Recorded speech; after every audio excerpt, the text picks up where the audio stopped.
State handloom expo दिनैहाय अदालगुरिनि टाउननि गेजेराव जागासिनो दं।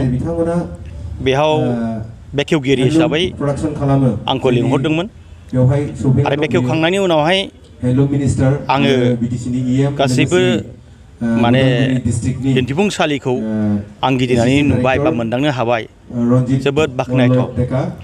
बेजोंनो आं मोनथिनो हादों बा हमदांनो हाबाय बिटिआर ओनसोला दानाय लुनायाव खम नंला, गोरलै नंला, गोरा जाबाय आरो बिभिन्न माने डिजाइनारफ्रा गुबुन गुबुन रोखोमनि डिजाइन बानायनानै दिनैहाय माने पाब्लिकनो बिथांमोननि दिन्थिफुंनो हाबाय।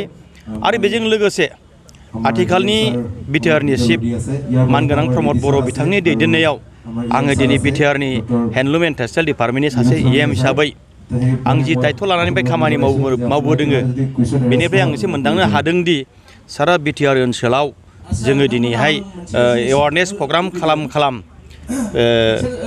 मोनदांनो हाबाय। एवारनेसा निस्सय खामानि होदों आरो बेजों लोगोसे जोंहा बड'लेण्ड हेन्डलुम मिसननि दारैहाय जों सारा बिटिआर ओनसोलखौ दानाय लुनायाव साखाफारा खालामगासिनो दङ। जों बे बारावहाय 2021-22नि फाइनान्सियेल इयाराव जोङो 6था CFC मावफुंबाय। आरोबाव जों 25टा handloom cluster Bodoland handloom cluster जोङो मावफुंजोब्बाय।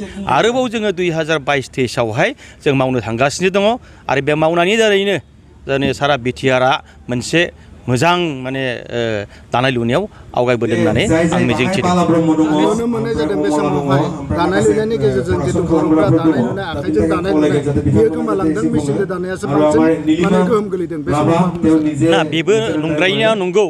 जों बेखौ बोरैहाय होखोमोरनो हायो? दिनैहाय जिहेतु हेन्डलुमखौ पावार लुमा गाग्लोबदों, आरम्भ खालामदों।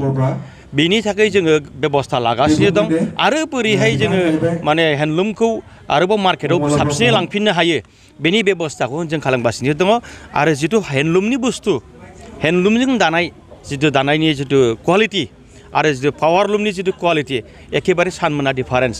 बे पावारलुमनिखौ आं खावलायगोन दिनैहाय जायफोर जों बिटिआर ओनसोलाव हेन्डलुमनि जिखौ बायनानै लादो आरो जाहाथे पावारलुमनि जि जोमखौ जाहाथे दा बाहायथों।